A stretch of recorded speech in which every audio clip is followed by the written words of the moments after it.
Today we'll talk about how can you enable this sign or know how you can do that on your MarketCap app. So you just follow these ways, then it's going to work with you. So all you have to do, so you just go here above this sign, click on it, or your photo profile, click on it here.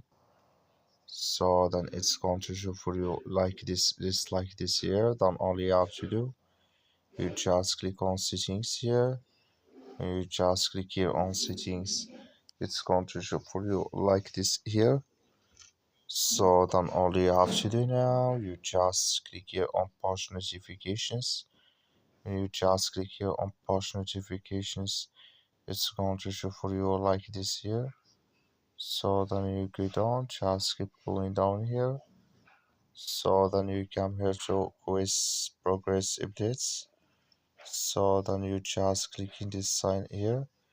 You just click on it, it's going to show for your color like this. That's mean here quiz progress updates notifications enable with us now. That's all you have to do. Thank you for watching. Don't forget to support us by liking, subscribe.